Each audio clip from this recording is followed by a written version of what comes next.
Time for the Friday wrap-up. Got a whole bunch of stuff to talk to you about today, things that happened in the past week. I had a guy send me a question about the Second Amendment, and he prefaced it by saying, Steve, I know you don't ever talk about the Constitution, but, and then he wanted me to address the Second Amendment. And I know you don't ever talk about the Constitution. I talked about the Fourth Amendment yesterday.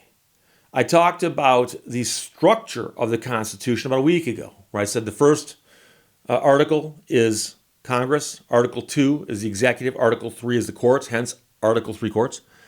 I mean, I talk about the Constitution all the time. And to start by saying, I know you don't ever talk about the Constitution, but, and I think he was thinking that I don't ever talk about the Second Amendment. But that's not the entire Constitution, contrary to what you might think.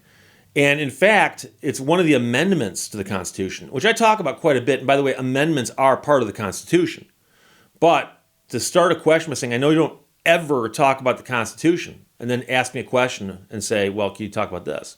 Seems like a strange way to start an exchange. I did a video on car buying tips yesterday. Video on car buying tips. I said, these are the 10 tips you need to know. You really have to take these to heart. And if everyone did this, we'd all be happier. And I had a guy post a really long comment on my Facebook page, because I post videos on Facebook also. And he said, I was in the car business, and he rattled off a bunch of really, really good advice. And I thought, okay, cool, the guy's agreeing with me. A few minutes later, I went back and I noticed that he had commented to his own comment. And he said, oh, by the way, I'm in Michigan. Michigan has a 3-day right to rescind law, a 3-day right to rescind law. And he goes, most people don't know about it. He goes, but as long as you get your paperwork together, there's always 3 days to rescind, even an as-is sale. And he said, just most people don't know about it. Now, I had just said in the video that there's no such 3-day right to return or rescind law in any state, let alone Michigan. And I don't know if the guy was joking or if he was serious, because if he's joking, it's not funny to post something that someone's going to go, hey, look at that, it's on the internet, it must be true. But the idea that you just have to have your paperwork together. Well, no, if there's a law, there's a law. How you don't need paperwork to count to 3. You bought the car 2 days ago, boom, that's within 3 days. No, let's see your paperwork to prove that it's 2 days. Whatever. So, again, I don't know what's going on there. I did have somebody, and this, by the way, is a compliment. I took this as a compliment. Somebody responded under one of my videos and said, Steve, you must have a team of writers working for you. You must have a team of writers. And that's all they wrote, is you must have a team of writers. No, I'm an army of one. It's me. I print out what I'm going to talk about. I come out here and I talk about it. I film it. I edit it. I upload it. It's all me. It's all me. So, but thank you. I assume that having a team of writers implies that there's something well executed here, so I'll take that. I also had a lot of people respond because they'd gotten an email from Amazon saying that the Amazon Smile program was being ended. And I had asked people that if they wanted to support the Institute for Justice, that you can go to Amazon, open up a Smile account, and every time you bought something from Amazon, they'd slice a little bit off and give it to whoever you asked to give it to, who's a charity.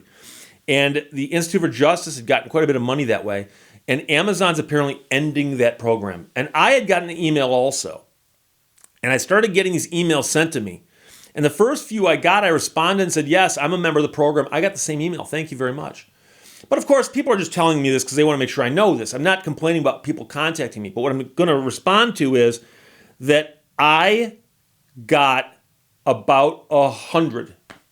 I'm guessing it's about 100 emails from people saying, Steve, just to let you know, Amazon's ending the Smile program. The reason I'm pointing that out is there were about 100 people at least who had signed up and were donating money to the Institute for Justice through the Smile program, because that's the only way you would have gotten that notice, is if you'd signed up. So I was kind of like, whoa. I mean, this morning I got a few more from people who said, Steve, just to let you know, they've ended this program. So I am always in awe of the generosity of my audience in supporting the Institute for Justice. So if you were part of that program and the program is no more, consider donating directly to them just from time to time. They do great work, and we really need to support them. I mentioned about a week ago, I'm doing this one here, that somebody had complained about me using the phrase, people say Steve. And then I pinned his comment because he had said people say Steve 4 times. And I said, you just said it 4 times. And a guy responded to that a couple days later and said, he didn't say anything. He typed it. Boom. You've been lawyered. And he didn't say anything. He typed it. The word say does not mean it has to be spoken. Things can say things without speaking. For example, if I were to ask you, what does the Bible say about that? The Bible doesn't say anything. It's printed. Boom, you've been lawyered. So I gave that example to the guy and I said, by the way, dude, unless you're a lawyer, don't tell people they've been lawyered because you're doing it wrong. So yeah, he didn't say anything. He typed it. Now, I have to tell you that you may know, and I always assume that the people who are on the Vault channel watching videos are a little bit more in tune with my channel than some of the people on my main channel. I get comments almost daily on my main channel. People go, who is this guy? Is he a lawyer? What state's he in? And as you know, if you watch 3 episodes of mine, you'll know that I'm a lawyer in Michigan. But I've also written 12 books. Something like 12, maybe 15, I don't know. And you might say, Steve, how do you not know how many books you've written? Well, a couple of things is I've written books that I reissued in other forms. I don't like to call that a second book. But I've also ghostwritten books for other people, which I can't tell you about. So I can't say I wrote this book, although my name's not on it. So I think the margin of error picks up some of that. But it's about 12 books. And about once a week, I get this scam pitched to me via email. And it says, subject, acquisition of your book. Acquisition of your book. And you'll know right away that there's a problem there because it's singular. Book. I've got 12 books. But, dear Steve, greetings. This email is to inform you that we've been trying to reach out to you several times to inform you that your book was sent to us by our direct partner. Every book that we received undergone evaluation, and your book was part of our top 16 highly promoted and recommended as a literary endorser. We endorse your book in every organization, bookstore owners, and libraries that we are affiliated with. I just want to let you know that your book has a potential. We exclusively invited you to have a spot to be part of our 12 cherry-picked books to be endorsed in our partners, period. That is one sentence. Someone wants to promote my book and they don't even speak English very well. Next sentence was, we could help you find potential investors for your book and reach your individual buyers. Your. And I'm top 16 or top 12. I'm not sure which. The important thing to remember here is I've got 12 books. They've been published by traditional publishers, almost all of them. By traditional publishers, I mean there's a publisher in Chicago called Chicago Review Press. They took the book and they published the book. And when the book sells, I get royalty statements and they send me money. Okay?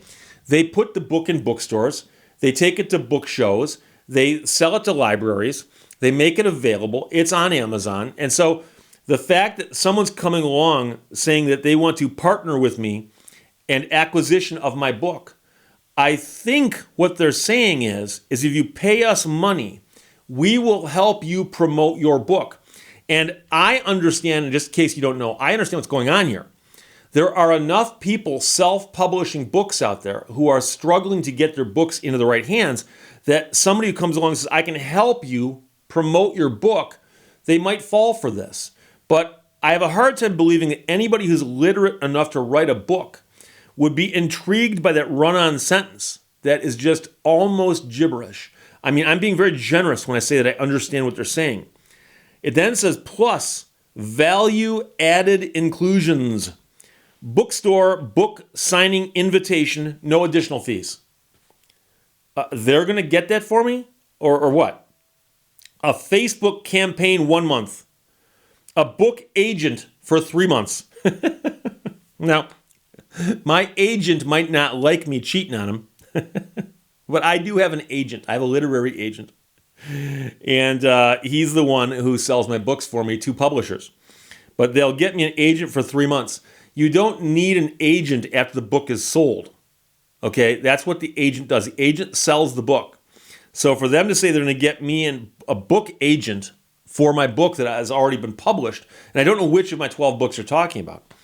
It says book marketing campaign. Your book is available through more than 10,000 across the United States. 10,000 what? And then it says through physical bookstores, literary distributors, independent retailers, and other online outlets.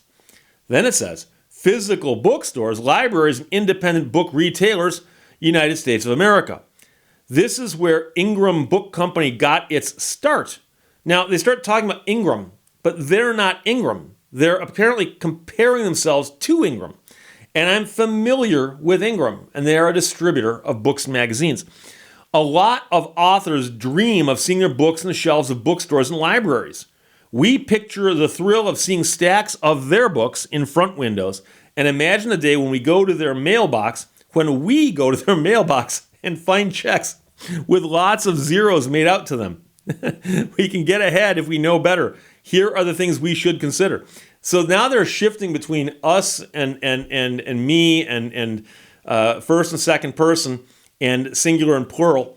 But the better part is that dreams of seeing my books on a shelf. I've seen my books on a shelf. And in fact, it's a common joke when I go into a bookstore. I go and look for my books. And I jokingly tell people, oh, there's my books. I often take pictures of them, post them online. And there is something to that. But they're saying they can do that for me when I've already done it for myself. Or my publisher's done it for me.